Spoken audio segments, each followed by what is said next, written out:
to ask Rabbi Mosbacher from our sister organization, New Jersey Together, to share his thoughts on this fight. It is great to know that we are not alone in this fight. All right?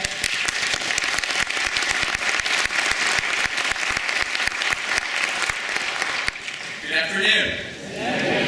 I didn't hear you. Good afternoon. Oh, I know you're here. It's great to be with you. I'm honored to bear witness to your efforts. It bolsters our own team in New Jersey to know that we're not alone in caring passionately about curbing gun violence in this country. I'm looking forward to reporting back to our leaders in New Jersey about this incredible gathering here today. I'm eager to ask Governor Christie to follow the lead of Governor Quinn and the other elected officials.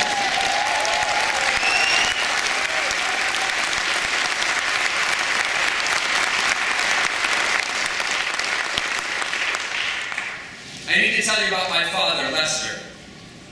He was always on time for work. He arrived at 7:45 a.m. sharp to his business here in Chicago. I only wish my father would have been late to work on January 19th, 1999. Instead, he arrived right on time, one day short of his 53rd birthday, and was murdered, killed by a man with a firearm. All he did was drive to work as he had done for 35 years, and he was stolen from his brothers, from his wife, from his children and grandchildren.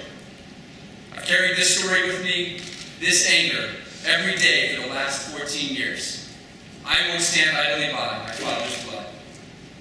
When we're not safe at work, at school, in worship, at the movies, on the street, we know it's time to make a change.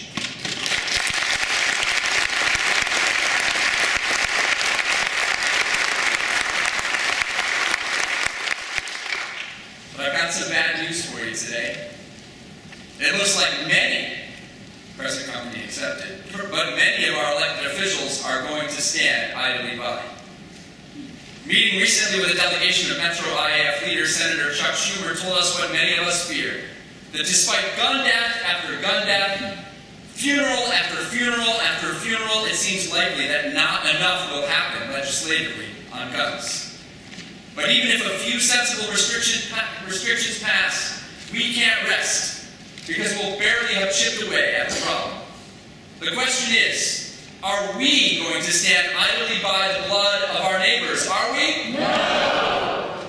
We have to approach our elected leaders and demand sensible gun legislation. But if they won't make the changes we know we need to see, do we have the vision to try something else? Yes! While Congress might watch while our neighbors bleed, I'm so energized that United Power, New Jersey Together, and other Metro IAF affiliates have decided that we're not going to stand idly by. We're going to use our leverage to get gun manufacturers to change their ways. We're also testing out this strategy in New York, in New Jersey, and in Connecticut. We too are seeking to find common ground with uncommon collaborators. With that common ground, we will join with you to enlist gun manufacturers in shifting the culture of gun violence in America. Now, this idea is audacious and bold, that's for sure. We're going after Goliath with a lot of money.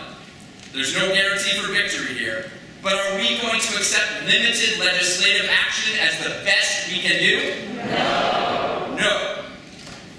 We won't call a day while our brothers and sisters keep dying. And we believe that if we act together across the country, we can get the reaction, the change we so badly need. Here are some examples of what we're already doing on the East Coast. In Paramus, New Jersey this past Thursday, I joined a group of clergy and lay people as we visited 3 stores that sell guns.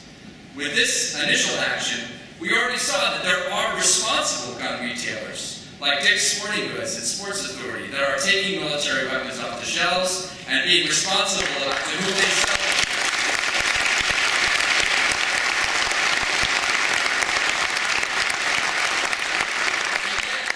And yet we know that many other sellers aren't doing yet nearly enough to keep our communities safe. Between now and April 14th, we'll be creating a scorecard of gun retailers. Getting ready for the baseball season. I'm a White Sox fan, I hope that's okay. We're going to create a scorecard rating our local gun dealers according to the standards we've set. We'll celebrate responsible responsible gun retailers and ask those who don't adhere to these principles to step up. If Dick's and Sports Authority can be responsible gun retailers, why not Walmart? If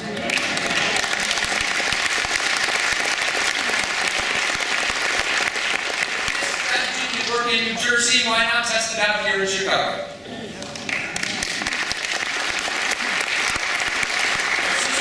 Organizations in Westchester, New York, and Connecticut are committed to this leverage strategy. And in the coming elections for mayor, our New York City organizations will be asking the major candidates to join with us in this unique effort to curb gun violence. On behalf of Metro IAF, I ask you, leaders of United Power, to join with us in these actions. I ask you to join us in adopting this leverage approach, and I ask you to join us in raising the money we need to hire additional staff to help tackle these issues. Now, nothing we do today will bring my father back to my mother, my wife, and I.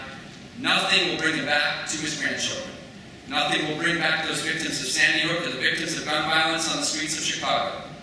But I, for one, will not stand idly by the blood of my father or the blood of the 400,000 American citizens victims of gun violence since his death. Let us not stand idly by.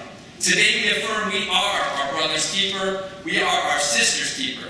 Today we rededicate ourselves to bringing light into a broken world. Today, across the country, we commit ourselves to making the world safer for future generations.